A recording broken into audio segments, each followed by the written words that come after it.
নমস্কার বিদ্যার্থীতে আপনাদের সকলকে আবার স্বাগত জানাই আমাদের কেমিস্ট্রি সিরিজে।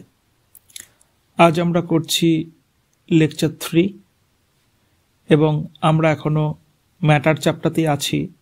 তার শেষ ভাগটি আজকে আমরা করব, সেটি হলো সেপারেশন অফ মিক্সচার। আমরা এর আগে মিক্সচার চ্যাপ্টারটি খুব ভালো করে পড়েছিলাম।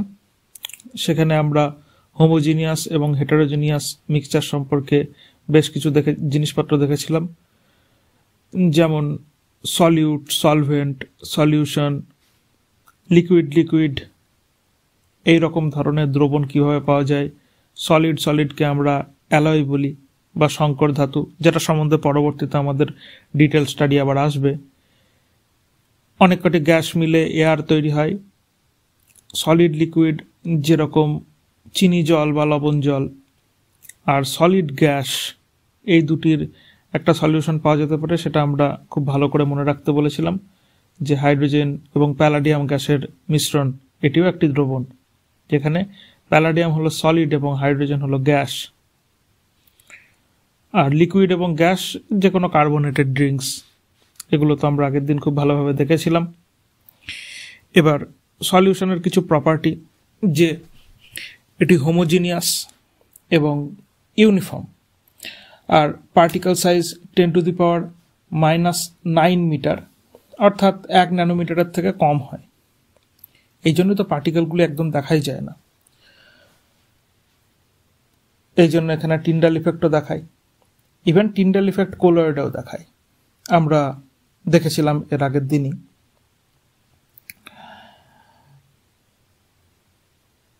এবার tincture of iodine, carbonated drinks, air, আমাদের নিশ্চয়ই এগুলো সব মনে পড়ছে।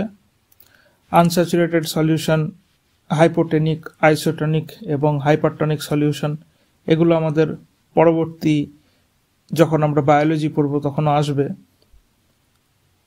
Calculation of mass percentage of solution, কত পার্সেন্ট সলিউট রয়েছে এবং কত পার্সেন্ট সলভেন্ট রয়েছে টোটাল সলিউশনের।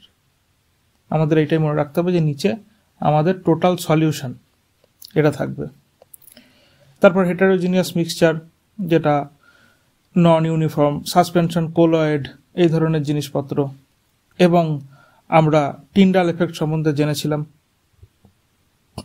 যে আলো যে পাথের মধ্যে দিয়ে যাচ্ছে সেই পাথটা ভিজিবল হবে কি হবে না, তার উপরে নির্ভর করে টিন্ডাল এফেক্ট। যখন আলোটা পাস করে এবং সেই পাথটা ভিজিবল হয়, তখন আমরা বলবো টিন্ডাল এফেক্ট দেখায়। তো আমরা দেখেছিলাম যে যখন particle size less than 1 nanometer, অর্থাৎ সলিউশন যখন হয়, তখন টিন্ডাল এফেক্ট দেখায় না, এখানে আমরা পাথ দেখতে পাই না। যখন এটা সাসপেনশন, অর্থাৎ যে পার্টিকেল সাইজ সেটি 1000 ন্যানোমিটারের বেশি হয়, তখন টিন্ডাল এফেক্ট দেখায়। এবং যখন কোলয়েড হয়, তখনও পার্টিকেল সাইজ 1 ন্যানোমিটার থেকে 1000 ন্যানোমিটার অবধি, এখানেও টিন্ডাল এফেক্ট দেখায়। আর আমরা কোলয়েড সম্বন্ধে পড়েছিলাম যে এখানে ডিসপার্সড ফেস এবং ডিসপার্সিং মিডিয়াম, এই বিষয়টা থাকে। উদাহরণ হিসাবে আমরা milk, shaving cream, blood, gel, paint, foam, detergent, jelly, cheese, butter, এইগুলোকে দেখেছিলাম। এবং সবশেষে আমরা একটি চার্ট পড়েছিলাম, যে চার্টটি আমাদের সব থেকে গুরুত্বপূর্ণ, যেখানে আমরা দেখেছিলাম liquid plus gas, solid plus gas. Liquid plus gas হলো এরোসল, সলিড প্লাস গ্যাসও এরোসল। সলিড প্লাস গ্যাসের উদাহরণ হলো স্মোক, লিকুইড প্লাস গ্যাসের উদাহরণ হলো ফগ, মিস্ট, ক্লাউড, যেগুলো আমরা জিওগ্রাফি, ফিজিক্যাল জিওগ্রাফি, ক্লাইমেটোলজি সিরিজে অলরেডি দেখেছি। এবং গ্যাস, লিকুইড, এই দুটিকে একসঙ্গে আমরা বলবো ফোম, যেটাকে বলা হয় শেভিং ক্রিম, মানে একটা উদাহরণ হলো শেভিং ক্রিম। গ্যাস প্লাস সলিডকেও আমরা বলি ফোম, যেমন রাবার, স্পঞ্জ, এগুলো। আবার লিকুইড প্লাস লিকুইড, যেটা পরীক্ষায় সব থেকে বেশি মাত্রায় আমি আসতে দেখেছি, সেটি হলো ইমালশন। তার উদাহরণ হলো মিল্ক, পেন্ট, এইগুলো। আর সলিড প্লাস লিকুইড, এটাকে বলা হয় সোল, যেমন উদাহরণ হচ্ছে মাড বা কাদা। আবার মিল্ক অফ ম্যাগনেশিয়া, এটা পরীক্ষায় আসার সম্ভাবনা অনেক বেশি, আমাদের মনে রাখা উচিত। আর লিকুইড প্লাস সলিড, এটাকে আমরা একসঙ্গে বলি জেল, যেমন জেলি, চিজ, বাটার। আর সলিড প্লাস সলিড, এটাকে আমরা বলি সলিড সোল, যেমন কালার্ড জেমস্টোন, মিল্কি গ্লাস, এই ধরনের বিষয়। আজ আমরা পড়ব separation of mixture. Separation of মিক্সচারের কি পড়ছি আমরা পড়তে চলেছি different methods to separate mixture. এবার প্রশ্ন হলো, মিক্সচার তো এতদিন আমরা পড়লাম, তো মিক্সচারের মধ্যে আমরা পড়ছিলাম হেটেরোজেনিয়াস মিক্সচার।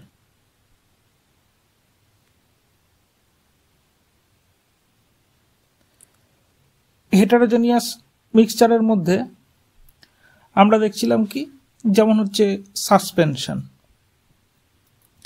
এগুলোকে কখনো কখনো এর যে কনস্টিটিউয়েন্টসগুলোকে আছে, এখানে কিছু ফিজিক্যাল মেথড রয়েছে, ফিজিক্যাল মেথড, যা দ্বারা এর যে কম্পোনেন্ট সেটাকে পৃথক করা যায়, কম্পোনেন্টসকে পৃথক করা সম্ভব। এবার তাহলে প্রশ্ন হলো, ফিজিক্যাল মেথডগুলো কি কি? একটা হতে পারে সিভিং। আপনারা দেখেছেন এরকম একটা বিষয়, যেটার ভেতরে মিস্ত্রিরা, এরকম ধরনের একটা বিষয় থাকে, এখানে একটা জাল থাকে, এবং মিস্ত্রিরা অনেক সময় দেখবেন যে বালির থেকে ছোট ছোট পাথরগুলোকে আলাদা করার জন্য চালুনি, চেলে নেয়। বাড়িতে মায়েরাও আটা বা ময়দা চেলে নিয়ে তারপরেই তো রুটি বা লুচি বানান। তো এই চেলে নেওয়ার ঘটনাটাকেই বলা হয় সিভিং। একটা হতে পারে ফিল্ট্রেশন। ফিল্ট্রেশন প্রসেসটা আমরা একটু পরে দেখছি। এবং একটা হতে পারে hand Peking.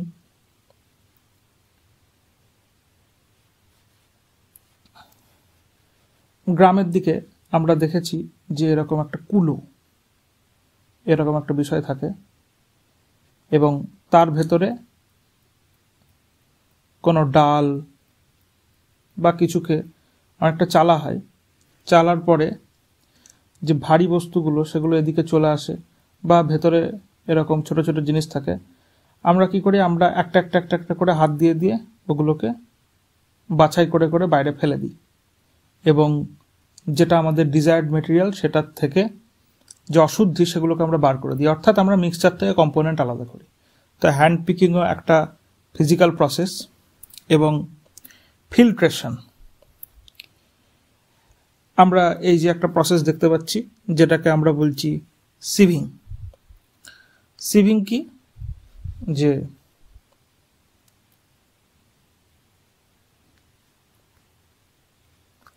সিভিং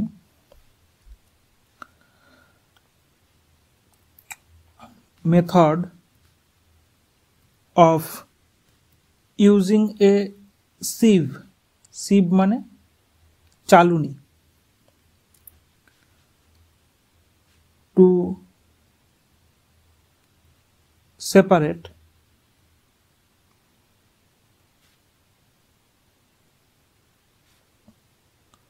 small and big particles.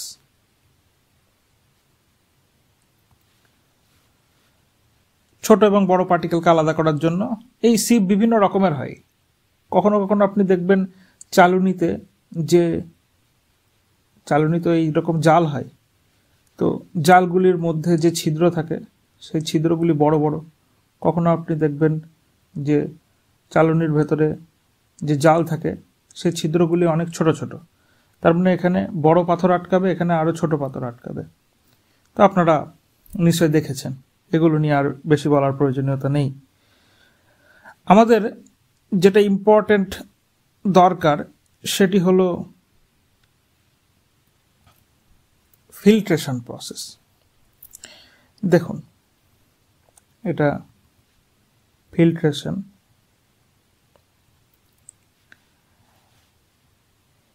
এবার এই প্রসেসে কি হয়, আমরা একটি বিকার নিয়েছি এবং আমরা একটা ফানেল নিয়েছি।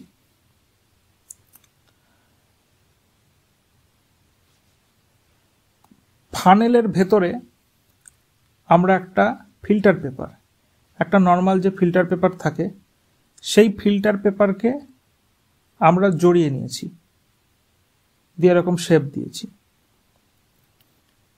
আপনারা কাগজ জড়ানোর মতো জড়িয়ে এই জড়ানো যে ফিল্টার পেপারটা সেটাকে নিয়ে গিয়ে এর ভেতরে দেওয়া হয়েছে, দিয়ে এর ভেতরে ফিল্টার পেপারটা এরকমভাবে রয়েছে এবং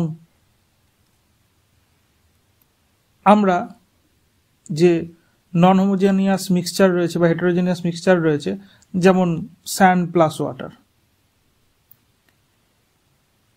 এরকম ধরনের মিক্সচার যেখানে স্যান্ডের পার্টিকেল সাইজ একটু বড়, তো এরকম পার্টিকেলই আমাদের দরকার। আমরা কি করছি, এটা এই ফিল্টার পেপারের ভেতরে দিয়ে প্রবেশ করাচ্ছি। আমরা একটি গ্লাস রড নিয়েছি এবং রডের গা বেয়ে ফেললে কি হবে, খুব সুন্দরভাবে ওই জলটা রডের গা বেয়ে ফিল্টার পেপারের ভেতরেই যাবে, না হলে এদিক ওদিক ছড়িয়ে যায়। তো তারপরে আমরা দেখছি যে ফিল্টার পেপারের এই নিচ দিয়ে এই জলের যে ড্রপলেটটা সেটা বিকারের ভেতর পড়ছে এবং শেষে যখন আমরা ফিল্টার পেপারটাকে বার করব তার ভেতরের দিকে আমরা দেখব এই এলাকা জুড়ে স্যান্ডগুলি লেগে রয়েছে, particle trapped by filter paper residue. এই প্রসেসটাকে বলা হয় ফিল্ট্রেশন প্রসেস। এবার mixture of insoluble solid and liquid, যেমন স্যান্ড কিন্তু জলের সঙ্গে গুলে যায় না। আপনি বুঝতে পারছেন, যদি আপনাকে পরীক্ষায় দিয়ে দেয় যে আমরা মানে এমন কিছু দিয়ে দিল যেটা জলের সঙ্গে গুলবে না, সেটাকে কিভাবে পৃথক করবো? ফিল্ট্রেশন প্রসেস হবে। ক্লে বলে দেবে বা এরকম ধরনের কিছু একটা বলে দেবে যেটা আপনি বুঝতে পারবেন যেটা জলের সঙ্গে, ক্ষমা করবেন, হ্যাঁ, যেটা জলের সঙ্গে গুলবে না, সেটাকে পৃথক করার জন্য ফিল্ট্রেশন প্রসেস আমরা ব্যবহার করতে পারি। এবার আমরা আরও কিছু প্রসেস দেখব যেগুলো সাধারণত একটু হোমোজিনিয়াস বা সলিউশন এরকম একটা ধরনের ব্যাপার যখন চলে আসবে তখন তাকে কীভাবে পৃথক করব। তো আমরা প্রথম এরপরে যে মেথড, সেই মেথডটা দেখব। নাম্বার দিচ্ছি না, নাকি নাম্বার দিচ্ছি? প্রথম তিনটে তো খুব একটা কঠিন কিছু না, এইবার থেকে শুরু।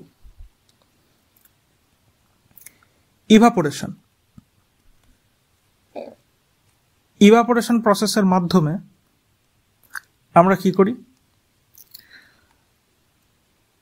মিক্সচার অফ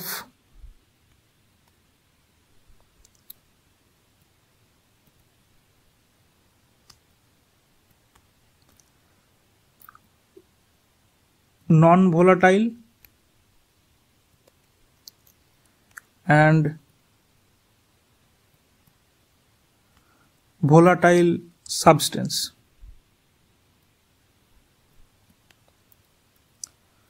অর্থাৎ জলে গুলবে এরকম বিষয়েও আমরা ইভাপোরেশনের মাধ্যমে পৃথক করতে পারবো এবং জলে গুলবে না এরকম বিষয়েও আমরা ইভাপোরেশনের মাধ্যমে পৃথক করতে পারি। এবার আমাদের এই প্রসেস খুব একটা দরকার নেই, বোঝাই তো যাচ্ছে যে এখানে একটি বার্নার জ্বলছে এবং জলের মধ্যে কিছু স্যান্ড পড়ে আছে বা সল্ট পড়ে রয়েছে। সল্ট জলের ভেতরে মিশ্রিত অবস্থায় রয়েছে, এখানে সল্টটাকে দেখানো হয়েছে আলাদাভাবে, কিন্তু অ্যাকচুয়ালি জলের ভেতরে সল্টটা মিশ্রিত অবস্থায় রয়েছে।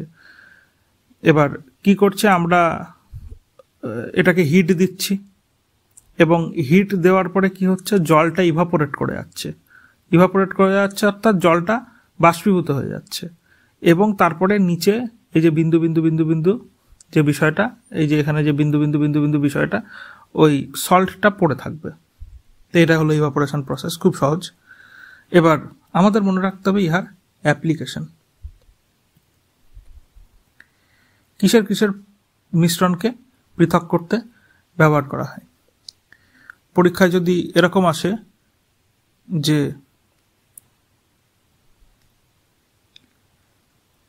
কালার্ড কম্পোনেন্ট ফ্রম ইঙ্ক, দেখুন ইঙ্ক কি, ইঙ্ক হলো একটি তরল এবং ইঙ্ককে কি মেশানো থাকে, জল মেশানো থাকে। তো জলের সঙ্গে এই রং জিনিসটা, ইঙ্ক কালি জিনিসটা মেশানোর পরেই তো আমরা ইঙ্ক বানাই। তো জল থেকে ওই কালিটাকে আলাদা করার জন্য, কালার্ড কম্পোনেন্ট মানে কালিটাকে আলাদা করার জন্য আমরা ইভাপোরেশন ব্যবহার করি।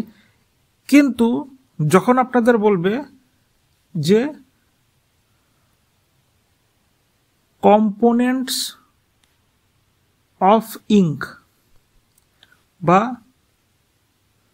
Colours of ink, different colours of ink, এরকম যখন বলবে তখন কিন্তু আমাদের এই ক্রোমাটোগ্রাফি শব্দটা খুঁজতে হবে। ক্রোমাটোগ্রাফি মাধ্যমে সেটাকে আলাদা করে, এরপরের প্রসেসই আসবে। আর যদি বলে যে ইঙ্ক থেকে কালারকে সেপারেট করা, তাহলে আমাদের নর্মাল ইভাপোরেশন করলেই হয়ে যাবে। একটা হতে পারে salt or sugar plus water, সুগারকে জলের থেকে আলাদা করার জন্য, সল্টকে জলের থেকে আলাদা করার জন্য ইহা ব্যবহার করা হয়। যে কোনো মিশ্রণ যেটা জলে গুলবে সেটাকে আলাদা করার জন্য সাধারণত ইভাপোরেশন টেকনিকে ব্যবহার করা হয়। এরপরে আমরা সেকেন্ড যে প্রসেসটা পড়ছি সেটি হলো ক্রোমাটোগ্রাফি।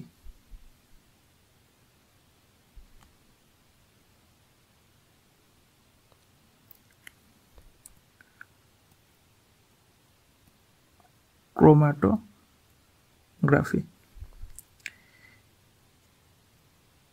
ইহার দুটি খুব হাইলাইটেড এক্সাম্পল রয়েছে। একটি তো বলে দিলাম যে ইঙ্কের কালার্ড কম্পোনেন্টকে আলাদা করার জন্য, বা এরকমও দিতে পারে যে কম্পোনেন্টস অফ ডাই, ডাই মানেও কিন্তু ইঙ্ক। আরেকটি হলো সেপারেট ড্রাগস ফ্রম ব্লাড বা সেপারেট সিরাম ফ্রম ব্লাড, এরকম দিলেও আপনাদের ক্রোমাটোগ্রাফির মাধ্যমেই আলাদা করা হবে। বেশ,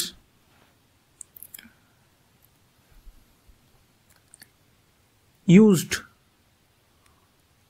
to separate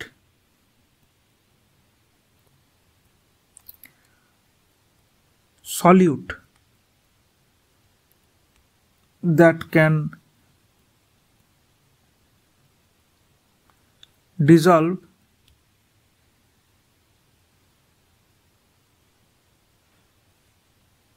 in same solvent।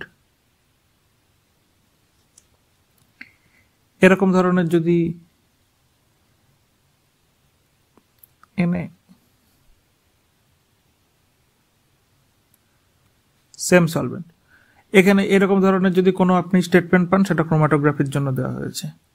এটা অনেক ডিটেলে যাওয়া যায়, কিন্তু আমাদের পরীক্ষার জন্য অত ডিটেল প্রয়োজন নেই, এইটুকু মনে রাখলেই আমাদের যথেষ্ট। চলে যায় আমাদের পরবর্তী প্রসেস। এই প্রসেসটার নাম হলো, আমরা এলাম 3 নম্বরে, সেন্ট্রিফিউগাল ফিউগেশন। এবার এখানে কি হয় যে এখানে আমরা টেস্ট টিউবের ভেতরে একটা সলিউশন নিয়ে নিই এবং সেই সলিউশনের এমন কিছু পার্টিকেল আছে যেগুলি লাইট অর্থাৎ যেগুলি হালকা, এবং এমন কিছু পার্টিকেল আছে যেগুলি বেশ ভারী। আমরা বুঝতে পারলাম। তাহলে এটা কি কাজে ব্যবহার করা হয়? Separate dense particle from lighter particle. প্রসেসটা বলি। আমরা কি করব, এই টেস্ট টিউবটাকে নিয়ে গিয়ে এই মেশিনটা, এই যে একটা মেশিন দেখা যাচ্ছে র্যাপিডলি রোটেটিং রোটার, এই মেশিনের ভেতরে এইভাবে সেট করে দেব এবং তারপরে এই মেশিনটা তীব্র বেগে ঘুরবে। ঘুরলে কি হবে, এখানে সেন্ট্রিপেটাল ফোর্স জেনারেট হবে এবং এর ভেতরে যে পার্টিকেলগুলি আছে সেগুলি বাইরের দিকে মুভ করার চেষ্টা করবে এবং এই পার্টিকেলগুলির মধ্যে যেগুলি সব থেকে ঘন বা ডেন্স সেগুলি অনেক বেশি বাইরের দিকে জমে যাবে, অর্থাৎ নিচের দিকে জমবে। যেগুলি একটু কম ডেন্স সেগুলি তার উপরের দিকে জমবে। যেগুলি আরও কম ডেন্স সেগুলি আরও উপরের দিকে যাবে এবং একদম উপরে আপনার জল বা সব থেকে কম ডেন্স যে মেটেরিয়াল সেটা থাকবে। তো বিভিন্ন ডেন্সিটির বিষয়কে পৃথক করার জন্য আমরা এটা ব্যবহার করছি। সব থেকে বেশি, সবচেয়ে নিচে হাইলি ডেন্সড, এখানে মিডিয়াম ডেন্সড, আর এখানে লো ডেন্সিটি। এটা মনে রাখবেন, কিন্তু উপরের দিকে লো, তারপরে মিডিয়াম, একদম নিচে হাইলি ডেন্সড থাকবে।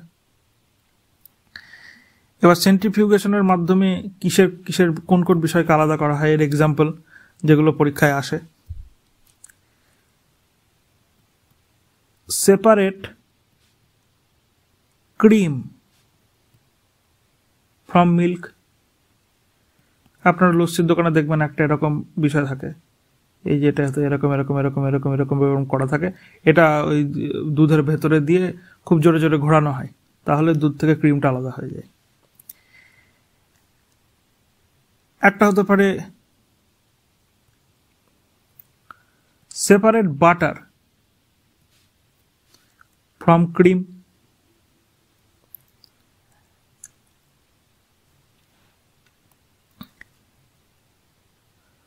আবার এই সেন্ট্রিফিউগেশনের অ্যাপ্লিকেশন আমরা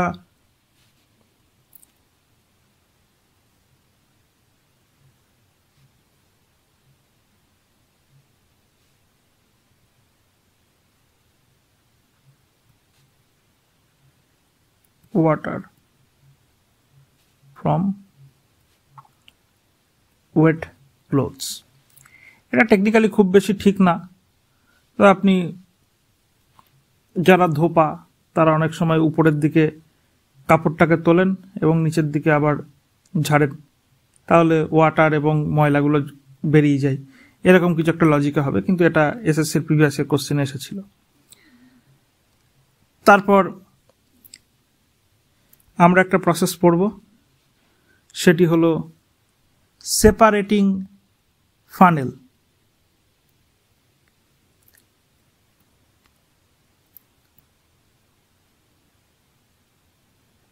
সেপারেটিং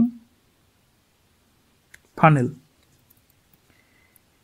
এবার এখানে কি, এখানে দুটো ডেন্সিটির তরল কে একসঙ্গে রাখা হয়েছে এবং যেগুলি একে অপরের সঙ্গে মিক্স হচ্ছে না। তাহলে এটা কি, এটা আপনি ধরেন সর্ষের তেল আর এটি ধরে নেন জল। তার মানে কি, সেপারেট অথবা 2-এর বেশিও হবে।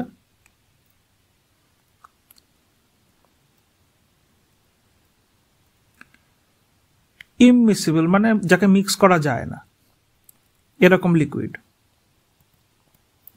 এর এখানে কি করে বিষয়টা দেখুন, এখানে আমরা কিন্তু আগে থেকে বর্ডার লাইন দেখতে পাচ্ছি, এই এতটা তেল রয়েছে এবং এখান থেকে এতটা জল রয়েছে। এবার আমরা কি করব, আমরা এই যে নিচের যে বিষয়টা রয়েছে এই এটাকে খুলে দেবো। খুলে দেওয়ার পরে কি হবে, এর ভেতর দিয়ে জল পাস হবে এবং জল পাস হবে। জল পাস হতে হতে হতে হতে এক সময় দেখা যাবে যে এত দূর অবধি জলটা পাস হয়ে গেছে, এইখানে চলে এসেছে এবং তেলটা শুধুমাত্র এই উপরের কন্টেনারটাই থাকবে আর জলটা এই নিচের কন্টেনারে থাকবে। তাহলে দুটো পৃথক হয়ে গেল। এই বিষয়টা আমরা এই সেপারেটিং ফানেলের মাধ্যমে দেখার চেষ্টা করেছি। তো এটার একটা এক্সাম্পল যেটা হলো সেপারেটিং অয়েল ফ্রম ওয়াটার। এরকম ধরনের পরীক্ষায় কিছু দিলে সেটি সেপারেটিং ফানেলের মাধ্যমেই, আমি এটাকে সেপারেটিং ফানেলের মাধ্যমেই সেটিকে আলাদা করতে হবে। আর ফিল্ট্রেশনের ক্ষেত্রেও কিন্তু আমরা ফানেল ব্যবহার করেছি, কিন্তু সেখানে ফিল্টার পেপারটা হচ্ছে মেন। আর এখানে সেপারেটিং ফানেলে এই সেপারেট এটাকে যে স্টপ কক, এরকমই তো হবে স্টপ কক, একটু বানান দেখে নেবেন। তো এই বিষয়টা এখানে মেন কাজটা করে। আর তারপর আমাদের খুব ইম্পর্ট্যান্ট একটা প্রসেস, যে প্রসেসটার নাম হলো সাবলিমেশন। সাবলিমেশন কথার অর্থ কি, ঊর্ধ্বপাতন। এবার এই প্রসেসে যেটা উবে যায়, কঠিন থেকে ডাইরেক্ট গ্যাসে পরিণত হয়, সেরকম বিষয়কে আমরা আলাদা করি। It is a process that separate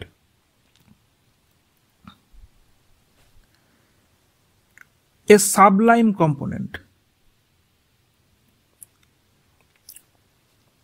sublimable component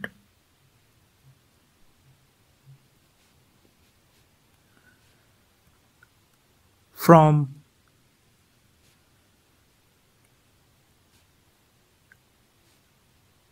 non-sublimable component.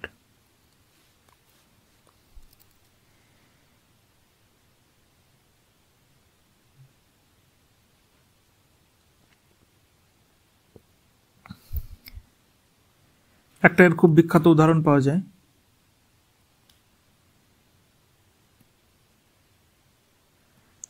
Separate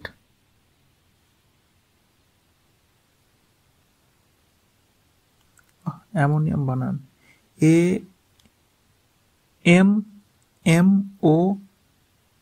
AMMONIUM, ammonium chloride, অথবা ক্যাম্ফার, এটার বাংলা নাম কর্পূর, অথবা ন্যাপথলিন। তাহলে এই বিষয়গুলোকে সেপারেট করবে কিসের থেকে, ফ্রম সল্ট। যদি বলে অ্যামোনিয়াম ক্লোরাইড এবং সল্টের মিশ্রণকে পৃথক করার জন্য কি ব্যবহার করা হয়, ঊর্ধ্বপাতন বা সাবলিমেশন। এখানে কি করা হয়, এখানেও দেখুন একটা ফানেল ব্যবহার করা হয়েছে, কিন্তু এই ফানেলটা উল্টো করে রাখা হয়েছে, ইনভার্টেড ফানেল। বুঝতে পেরেছেন, এমন কোনো প্রসেস যেটাখানে ইনভার্টেড ফানেল, ফানেল তো অ্যাকচুয়ালি এরকম, কিন্তু এটাকে উল্টো করে আমি রেখেছি এখানে, এবং এই নিচে একটা এরকম ডিশ রেখেছি, থালা, চাইনিজ পট, এরকম একটা ডিশ রেখেছি, এবং এর ওপরে যে বিষয়টা আমাকে পৃথক করতে হবে, যে মিশ্রণটা, সেই মিশ্রণটা আমরা রেখে দিয়েছি।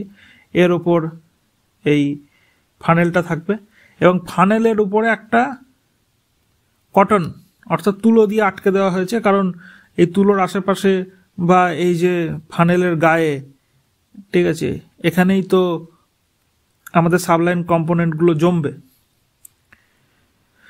তো আর নিচে আমরা বার্নার দিয়ে উত্তপ্ত করছি। উত্তপ্ত করলে কি হবে, যে সাবলাইম কম্পোনেন্ট সেটা উবে যাবে এবং নিচে সল্টটা পড়ে থাকবে। এইটাই ঊর্ধ্বপাতন। আমাদের মনে থাকবে? নিশ্চয়ই মনে থাকবে। এবার আমরা বলছি যে এমন কোনো কি বলবো তরল যেটা মিক্স হয়ে গেছে, অর্থাৎ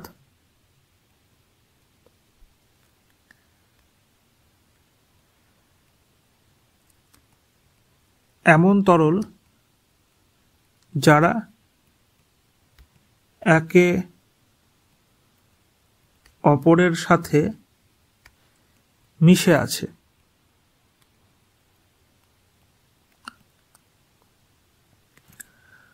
তাহলে আপনি কোনো এক জায়গায় এক ধরনের তরল নিয়েছেন এবং আপনি এর ভেতর আরও এক ধরনের তরল দিলেন এবং কি হলো, যে আপনাদের দুটি তরলই মিক্স হয়ে একটি তরলে পরিণত হয়েছে। তাহলে কি করতে হবে? এর ভেতর এক টুকরো বরফ দিয়ে খেতে হবে? না, এরকম কিছু না। যাই হোক, আমরা কি করব, আমরা এই তরল দুটিকে সেপারেট করব।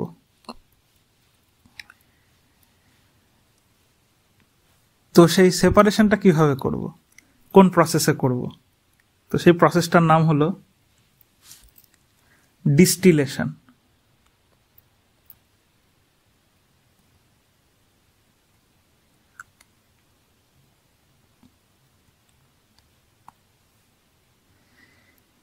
এবার কি, it is used to separate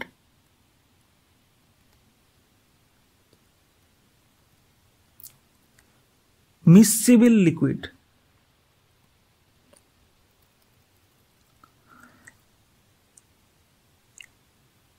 এবার এই ডিস্টিলেশন দু রকমের হয়। একটা হলো নর্মাল ডিস্টিলেশন। নর্মাল ডিস্টিলেশন এই প্রসেসটা সম্বন্ধে একটু বলি। যে আমরা কি করছি, আমরা এখানে যে তরলের মিশ্রণটা রয়েছে সেই মিশ্রণটাকে আমরা রেখেছি এবং মিশ্রণটাকে গরম করছি। গরম করার ফলে কি হচ্ছে, এখানে বাষ্পটা বেরিয়ে আসছে এবং এই বাষ্পটা যখন এই এরিয়া দিয়ে যাচ্ছে, কোন এরিয়া দিয়ে, এই এরিয়া দিয়ে যখন বাষ্পটা যাচ্ছে, আমরা তখন কি করছি, এর চারপাশে একটা ব্যবস্থা রয়েছে, যে ব্যবস্থাটার মাধ্যমে আমরা ঠান্ডা জল পাস করাচ্ছি। তাহলে কি হবে, এই বাষ্পটা ঠান্ডা হয়ে যাবে এবং এই বাষ্পটা ঠান্ডা হয়ে জল আকারে এখানে পড়বে। তাহলে আমরা কি এখানে জল পেয়ে গেলাম এবং আরেকটা জলের সঙ্গে যে লিকুইড ছিল সেটা এখানে পড়ে থাকলো, অথবা জলটা বাষ্পীভূত হয়ে এখানে চলে আসলো এবং সেই লিকুইডটা ওখানে থাকলো। মানে দুটো লিকুইড আলাদা আলাদা হয়ে গেছে। তাহলে আমরা বুঝতে পারছি যে এদের এই বাষ্পীভবনের যে ঘটনা, এটার উপর নির্ভর করে আমাদের ডিস্টিলেশনটা করব। কিন্তু আমাদের মনে রাখতে হবে, when the মানে এই নর্মাল ডিস্টিলেশন কখন ব্যবহার করব, এরকম লিখলাম, যখন সেই লিকুইড দুটির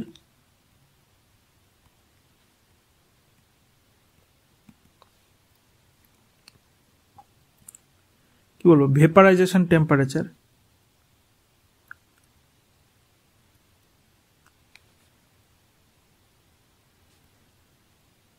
এর মধ্যে মিনিমাম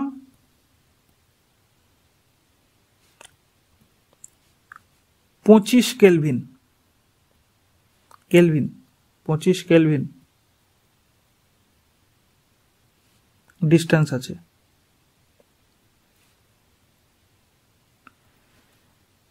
মানে একটা 100 ডিগ্রি হলে আর একটা 125 ডিগ্রি, তার বেশি তো কম না, কমসে কম আর একটা 125 ডিগ্রি বা তার বেশি, অথবা 100 ডিগ্রি হলে আর একটা কমসে কম 75 ডিগ্রি বা তার কম।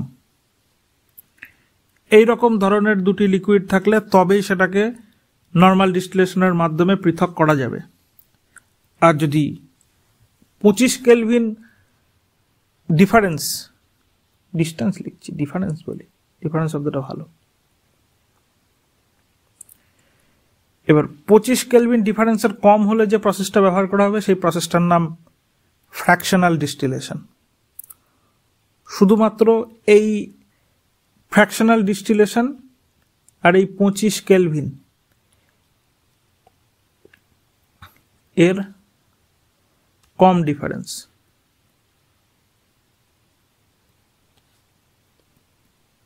হলে ফ্র্যাকশনাল ডিস্টিলেশন ব্যবহার করব।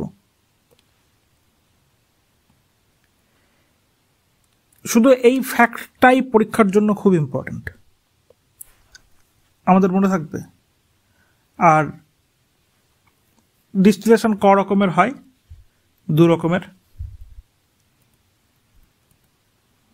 ডিস্টিলেশন প্রসেসের আমরা কথা বলছি, এটা 2 রকমের, একটা নর্মাল ডিস্টিলেশন আর একটা ফ্র্যাকশনাল ডিস্টিলেশন। পরীক্ষায় খুব ফেমাস একটা এক্সাম্পল আছে নর্মাল ডিস্টিলেশনের, সেটা বলে অনেক সময় যে অ্যাসিটোন অ্যান্ড ওয়াটারের মিশ্রণকে পৃথক করব। এটার জন্য আমাদের কোন প্রসেস দরকার? তো সেটা হবে ডিস্টিলেশন। অ্যাসিটোন আর অ্যালকোহল এরকম যদি দিয়ে দেয় তখন ফ্র্যাকশনাল ডিস্টিলেশন। আমি শিওর নয়, সেজন্য লিখছি না। আপনারা ফ্র্যাকশনাল ডিস্টিলেশনের মাধ্যমে কি হয় একটা দুটো উদাহরণ ইন্টারনেটে সার্চ করবেন। ব্যাস, মোটামুটি এইগুলোই। আর আমরা একটা প্রসেস দেখতে পাই, সেটা হলো ক্রিস্টালাইজেশন, যেটা আগেই বলেছিলাম যে আমরা অতিপৃক্ত দ্রবণ তৈরি করব এবং অতিপৃক্ত দ্রবণ তৈরি করার পরে আমরা দেখতে পাবো যে ক্রিস্টাল ফর্ম করছে। তো এটা সলিডের পিউরিফিকেশন।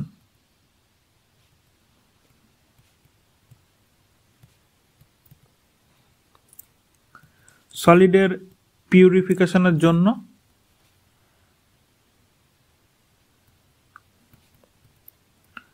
ক্রিস্টালাইজেশন প্রসেস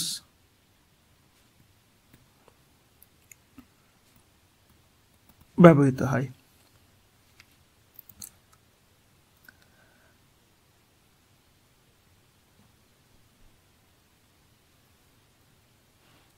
ক্রিস্টালাইজেশনের উদাহরণ কি হতে পারে? আমরা ক্রিস্টালাইজেশন পড়ছি, ক্রিস্টালাইজেশনের উদাহরণ কি হতে পারে? 1 নম্বর হলো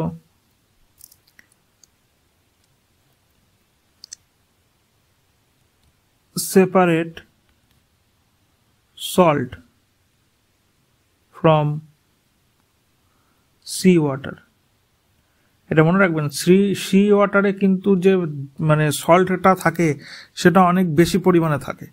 এর দেখে মনে হচ্ছে ইভাপোরেশন করলে হয়ে যাবে, কিন্তু আমরা অ্যাকচুয়ালি ক্রিস্টালাইজেশন প্রসেস ব্যবহার করি সল্টকে সি ওয়াটার থেকে পৃথক করার জন্য। আর একটা উদাহরণ কি হতে পারে? Purification of copper sulphate, SULPHATE। Copper সালফেটকে পৃথকীকরণের জন্য আমাদের এই ক্রিস্টালাইজেশন প্রসেস ব্যবহৃত হয়। পরীক্ষা এখান থেকে বেশ কোশ্চেন আসে। আর বিশেষ কিছু আর বাকি নেই, দু একটা মাইনর টপিক, যেমন প্রপার্টিজ অফ সাবস্টেন্স। কোনো বস্তুর কি কি প্রপার্টি থাকে, তাহলে আমরা দেখব দু রকম প্রপার্টি থাকে। একটা হলো ফিজিক্যাল প্রপার্টি, একটা দেখব কেমিক্যাল প্রপার্টি।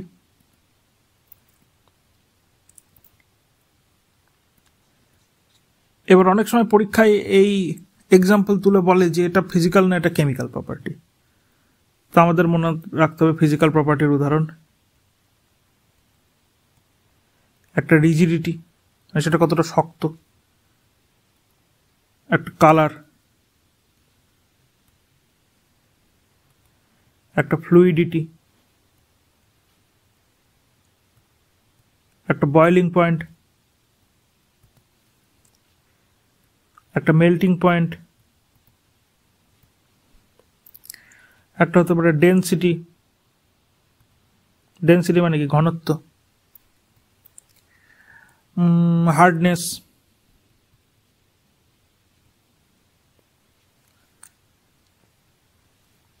তারপর হতে পারে মেলিয়াবিলিটি। মেলিয়াবিলিটি কথাটার অর্থ হচ্ছে থিন শিট কতটা ডেভেলপ করা যাবে। থিন শিট, এই যেমন সোনা। সোনাকে আপনি পাতলা করতে করতে পাতলা করতে করতে পাতলা করতে করতে একদম তারের মতো নিয়ে চলে যেতে পারবেন। বলা হয়, এটা একটা ডেটা আমি দেখেছিলাম কোথাও, সম্ভবত 1 গ্রাম বা 2 গ্রাম সোনা দিয়ে 1 কিলোমিটার লম্বা তার তৈরি করা যাবে, এরকম একটা বিষয় আছে, আপনি দেখবেন ইন্টারনেটে। তার মানে ওটাকে কতটা পাতলা শিট তৈরি করা যাবে, পাতলা কতটা করা যাবে, এটাকে মেলিয়াবিলিটি বলে। এটা একটা ফিজিক্যাল প্রপার্টি। আর কেমিক্যাল প্রপার্টির মধ্যে কিছু রয়েছে,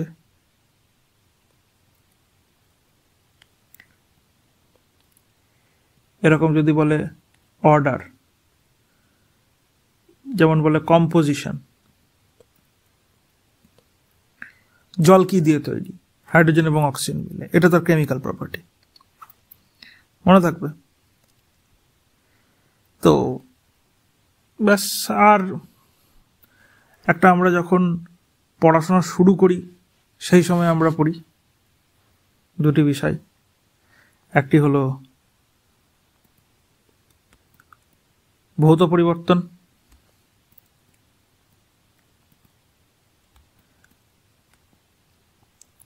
একটা হলো রাসায়নিক পরিবর্তন।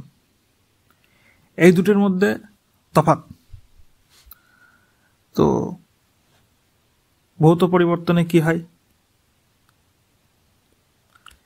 কেমিক্যাল কম্পোজিশন চেঞ্জ হয় না। আর রাসায়নিক পরিবর্তনে কি হয়? কেমিক্যাল কম্পোজিশন চেঞ্জ হয়। একটা হতে পারে এটা সবসময় রিভার্সিবল, অর্থাৎ পুনরায় ফিরে পাওয়া যায়, যেটা দিয়ে শুরু হয়েছিল সেটাকে ফিরে পাওয়া যায়। আর এটা হলো ইরিভার্সিবল, এটাকে আর পুরনো যেটা থেকে শুরু করেছে সেটা তো আর ফিরে পাওয়া যায় না। এখানে নো নিউ প্রোডাক্ট, কোনো নতুন প্রোডাক্ট তৈরি হয় না, কিন্তু এখানে new product with different chemical composition, ঠিক আছে, অর ডিফারেন্ট ফর্ম, নতুন প্রোডাক্ট তৈরি হয় এখানে। তারপরে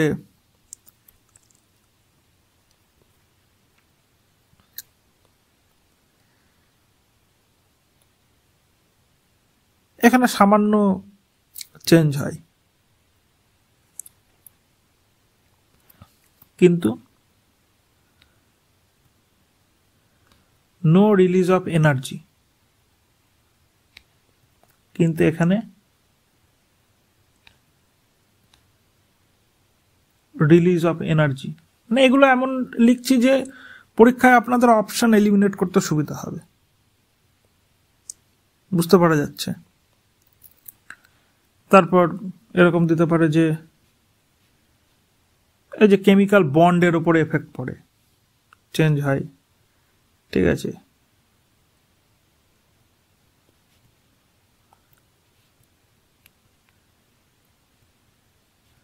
নো এফেক্ট।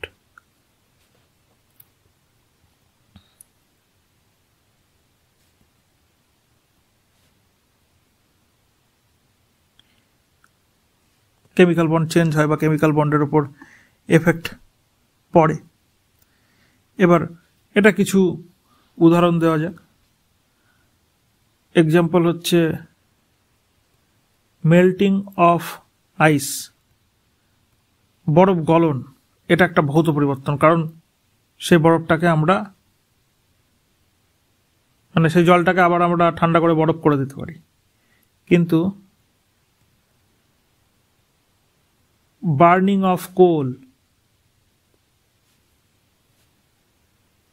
মানে কয়লা একবার যদি জ্বালিয়ে দেন তারপরে ওই জ্বালানো কয়লা আবার কি ফেরত আসবে? কখনো কখনো আসবে না, এটা আমাদের মনে রাখতে হবে। তো কেমিক্যাল চেঞ্জের কয়েকটা উদাহরণ আমাদের মনে রাখতে হবে, পরীক্ষায় আসে।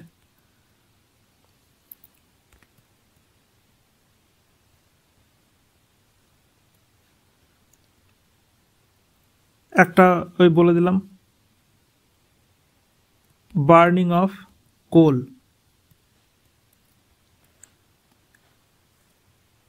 একটা হচ্ছে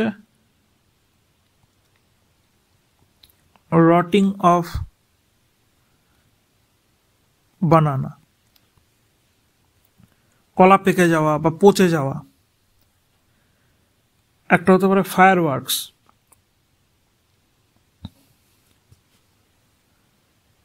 যে তারাকাঠিগুলো আমরা জ্বালাই, পুজো আসলে বম ফাটাই, ওইগুলো। এগুলো সব কিন্তু কেমিক্যাল চেঞ্জ। আপনি আরো উদাহরণ দেখতে পাবেন যেগুলো পরীক্ষায় আসে। একটা খুব ফেমাস এক্সাম্পল আছে, যে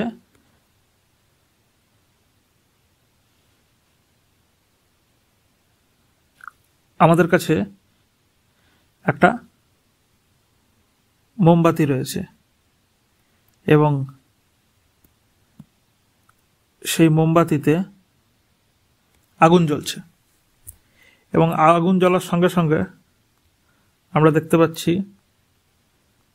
মোমবাতির গা বেয়ে বেয়ে মোম ঝরে পড়ছে,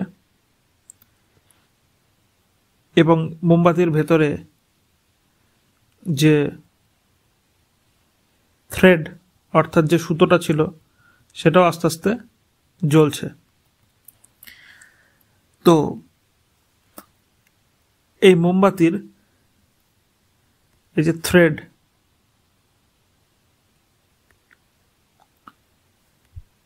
এইটার কি হচ্ছে? এটার কেমিক্যাল চেঞ্জ হচ্ছে, কারণ এই পুড়ে যাওয়া যে থ্রেড সেটার থেকে কিন্তু আমরা ফেরত পাবো না। কিন্তু এই যে ওয়্যাক্স, ওয়্যাক্স কথার অর্থ কি? মোম। যে মোমটা মেল্ট হচ্ছে, মেল্টিং, সেটার থেকে কি হবে? সেটার থেকে আমরা ক্যান্ডেল তৈরি করতে পারবো। তাহলে এইটা হচ্ছে ফিজিক্যাল চেঞ্জ।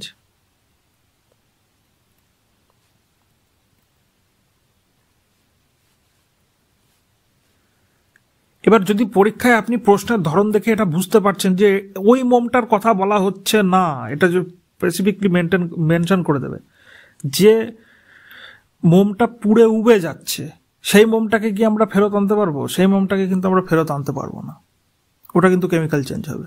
কিন্তু সাধারণত পরীক্ষায় এটাই জিজ্ঞেস করে। এটা একটা খুব ফেমাস এক্সাম্পল।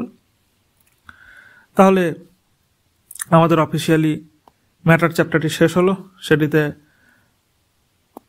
আমরা সবার আগে দেখেছি সলিড, লিকুইড, গ্যাস, তারপরে সলিডের উদাহরণ, এটার কিছু প্রপার্টি, তারপর অ্যামরফাস সলিড এবং ক্রিস্টালাইন সলিড, তারপর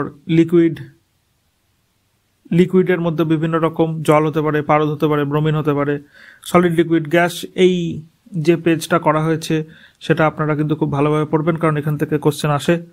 তারপরে ব্রাউনিয়ান মোশন আমরা পড়েছি প্লাজমা, আয়োনাইজেশন এবং ডিআয়োনাইজেশন। গ্যাসকে আমরা আয়োনাইজ করে দিলে সেটা প্লাজমা, এবং প্লাজমা থেকে আবার ডিআয়োনাইজেশন করে দিলে আবার গ্যাসে রূপান্তরিত হয়ে যায়। এটা হলো ফোর্থ স্টেট অফ ম্যাটার। তারপর আমরা পড়েছিলাম boson, Bose-Einstein condensation, -273.15 degree centigrade বা -459.67 ডিগ্রি ফারেনহাইট বা 0 কেলভিন উষ্ণতায় নিয়ে গেলে যে কোনো বস্তুই কন্ডেন্স হয়ে যায়, একটা নির্দিষ্ট একটা কিছুতে পরিণত হয়। এবার সেই কিছুতে পরিণত হয় কিছুটা কি, ওটাই হলো বোস-আইনস্টাইন কন্ডেনসেট। মানে ওটা কঠিন না, ওটা তরল না, ওটা গ্যাসও না, ওটা প্লাজমাও না, ওটা কি তাহলে? ওইটাই যেটা ওটা, সেইটা হচ্ছে বোস-আইনস্টাইন কন্ডেনসেট। সেটার কথা সবার আগে বলেছিলেন সত্যেন্দ্রনাথ বোস, তারপর আইনস্টাইন 1924-25 খ্রিস্টাব্দে, তারপর এরিক কর্নেল আর কার্ল উইমেন রুবিডিয়াম গ্যাস থেকে বোস-আইনস্টাইন কন্ডেনসেট নিয়ে আসেন 1995 খ্রিস্টাব্দে। 95 খ্রিস্টাব্দে আবার ওয়ালফগ্যাং ক্যাট্রেল সোডিয়াম ধাতু থেকে, এটা আমার চোখেই পড়েনি, সোডিয়াম হবে বাবু, সোলিয়াম লিখে চলে গেছি, ক্ষমা করবেন। তো সোডিয়াম যে ধাতু সেটা থেকে বোস-আইনস্টাইন কন্ডেনসেট নিয়ে চলে আসেন। তারপরে আমরা কিছু প্রসেস দেখেছিলাম, সলিড থেকে গ্যাসের রূপান্তর, গ্যাস থেকে সলিড রূপান্তর। তো সলিড থেকে গ্যাস সাবলিমেশন, যেটা আমরা আজকে আবার পড়লাম ঊর্ধ্বপাতন, গ্যাস থেকে সলিড ডিপোজিশন, তারপর লিকুইড থেকে গ্যাস কন্ডেনসেশন, গ্যাস থেকে লিকুইড, ক্ষমা করবেন, লিকুইড থেকে গ্যাস ইভাপোরেশন এবং গ্যাস থেকে লিকুইড কন্ডেনসেশন, সলিড থেকে লিকুইড মেল্টিং এবং লিকুইড থেকে সলিড ফ্রিজিং। আমরা মেল্টিংকে আমরা যাই হোক, সাবলিমেশন গ্যাস থেকে ইভাপোরেশন কি, কোনটা হলে কি বাড়ে কবে, টেম্পারেচার বাড়লে ইভাপোরেশন বাড়বে, সারফেস এরিয়া বাড়লে ইভাপোরেশন বাড়বে, উইন্ড স্পিড বাড়লে ইভাপোরেশন বাড়বে, শুধুমাত্র হিউমিডিটি বাড়লে ইভাপোরেশন কমবে। তার আমরা উদাহরণও দিয়েছিলাম খুব ভালোভাবে। তারপর পিওর সাবস্টেন্স এবং মিক্সচার সাবস্টেন্স, সেগুলোর মধ্যে তফাৎ, হেটেরোজেনিয়াস মিক্সচার, হোমোজিনিয়াস মিক্সচার, এগুলো সম্বন্ধে আমরা পড়েছিলাম। তারপর আমরা বলেছিলাম পরের দিন কী কী পড়বো, টিন্ডাল এফেক্ট, মিক্সচারের ভেতরে আজকে ক্লাসের আমরা প্রথমেই দেখলাম solute plus solvent is equal to solution. Solute হচ্ছে অল্প পরিমাণে থাকবে, সলভেন্ট বেশি পরিমাণে থাকবে, দ্রাবক।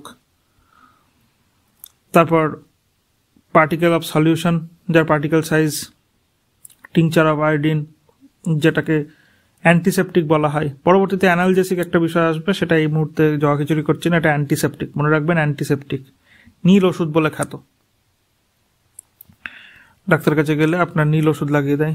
হাইপোটনিক, হাইপারটনিক এবং আইসোটনিক সলিউশন। আইসোটনিক মানে সলিউট আর সলভেন্ট নির্দিষ্ট পরিমাণে আছে, যেখানে আর সলিউটে সলভেন্ট অ্যাড করা যাবে না, আর সলভেন্টে সলিউট অ্যাড করা যাবে না। আনস্যাচুরেটেড সলিউশন, যেখানে আরও সলিউট অ্যাড করা যাবে। সুপার স্যাচুরেটেড বা কনসেন্ট্রেটেড বা হাইপারটনিক সলিউশন, অতিপৃক্ত, যেখানে বেশি সলিউট মেশানো হয়ে গেছে। তারপর মাস পার্সেন্টেজ, সাসপেনশন, কোলয়েড এবং তার মধ্যে টিন্ডাল এফেক্ট, এগুলো আমরা আজকে ক্লাস শুরুর আগে রিভাইজ করেছি। তো আমাদের ম্যাটার চ্যাপ্টার আজকে এখানেই শেষ হলো। পরের দিন আমরা আবার নতুন চ্যাপ্টারে এগোবো। তো আপনারা জানাবেন আমাদের কেমিস্ট্রি সিরিজ কেমন লাগছে। আমাদের ভিডিও যদি আপনাদের ভালো লেগে থাকে তাহলে আমাদের ভিডিওকে লাইক করুন, শেয়ার ও সাবস্ক্রাইব করুন, এবং আপনাদের যদি আমাদেরকে স্পেসিফিক্যালি কিছু জানানোর থাকে তাহলে আপনারা কমেন্ট করবেন, বা আমাদের কিছু সাজেশন দেওয়ার থাকে আপনারা আমাদেরকে মেল করতে পারেন vidyarthi.contact@gmail.com এ। এতক্ষণ আমাদের সঙ্গে থাকার জন্য আপনাদেরকে অনেক অনেক ধন্যবাদ। নমস্কার।